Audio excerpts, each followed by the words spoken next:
जय माँ काली। नमस्कार दर्शक बंधु, मातृशक्ति ओडिया चैनल को आपण मानक स्वागत। आज भिडियोटे जो हनुमान चालीसा कथा कहवाक जाऊँगी यह साधारण हनुमान चालीसा नुहे। यह हनुमान चालीसा यहीपरि जहाँ को मात्र 3 दिन पाठ कर देखु संसार में जो दुर्लभ मनस्कामना अच्छी ताहा अतिशीघ्र पूरण करें। मात्र प्रथमे ध्यान रखा दरकार जे जदि कौन सी जिनस आपको बहुत शीघ्र मिल जाए से केतक नियम मानवा पड़ता है।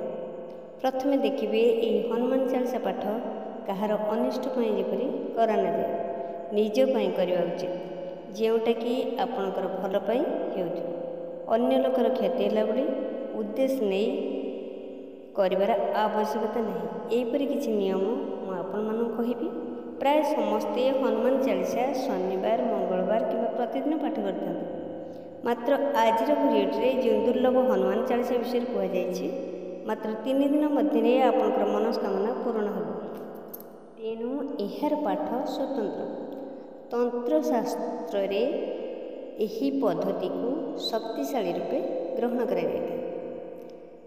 जार विशेषता होची जदि यह नियम अनुसार करा जाए तेबे आपण सब किछि हासिल करि परिबे जहाँ कि आपणकर बहुत दिन अभिलाष था मात्र ता हासिल कर जदि आपण बहुत समस्या भितर अच्छा कुआड़ जीवा आवश्यकता नहीं।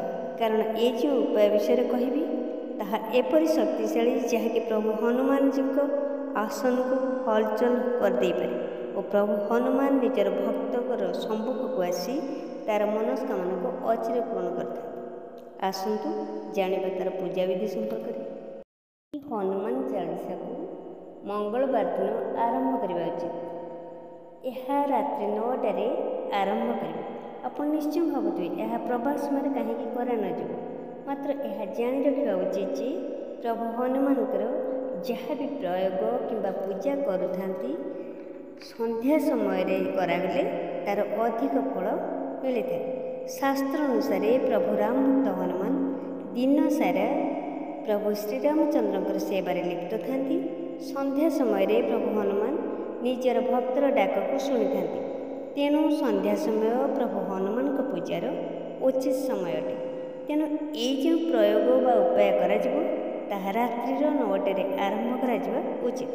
तेणु कौन से एक शुभ दिन मंगलवार ये हनुमान चालीसा पाठ करा जदि हनुमान चालीसा आपणकर मन अच्छी तेबे पाठ करें नहेले बहर मध्य पाठ करें। हनुमान चालीसा आरंभ करने पूर्व प्रभु राम लक्ष्मण सीता और हनुमान छवि थी फोटो को एक लाल आसन बिछाई फोटो को स्थापन करेंगे। चामिली तेल किंबा शुद्ध घीर दीप जलाइबे धूप काटिदेवे प्रसाद रखी तुलसी पत्र रे पूजा करेंगे। तापरे आपण एक लाल आसन रे और लाल वस्त्र धारण कर बसबे। जदि भी लाल पोशाक नहीं तेबे अन्य रंगर वस्त्र पिंधि पारे। एथिरे किसी समस्या नहीं मात्र सफा पोशाक होगा दरकार।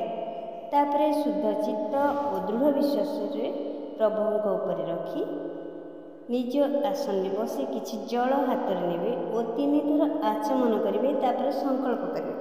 संकल्प करने डाहाण हाथ में किसी जल नेबे अक्षत नेबे प्रभु हनुमान को सम्मुख में प्रभु गणेश जी कहे हे विघ्न विनाशन आज मुझे प्रयोग करने को जाऊँगी ये प्रयोग को आपण निर्विघ्न पूर्ण करतु एवं मोर मनस्कामना को अचिरे पूर्ण करतु। आपण निजर नाम स्थान और गोत्र कहे और संकल्प करेंगे। तापर गणेश भगवान को हाथ में थी अक्षत जल को अर्पण करेंगे।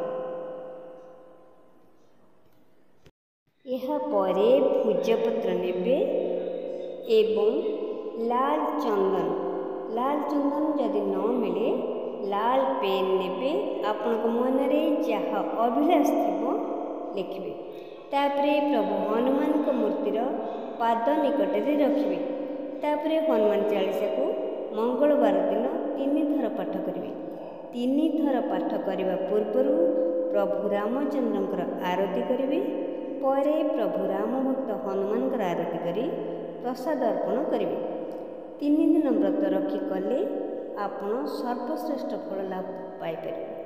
ଯଦି କୌଣସି କାରଣବଶତଃ ଆପଣଙ୍କର ଶାରୀରିକ ଅସୁସ୍ଥତା ହେଉଛି, ଆପଣ ବ୍ରତ ରଖିପାରୁନାହାନ୍ତି, ତେବେ ସାତ୍ତ୍ୱିକ ଭୋଜନ ବା ଆପଣ ଫଳାହାର କରିପାରିବେ।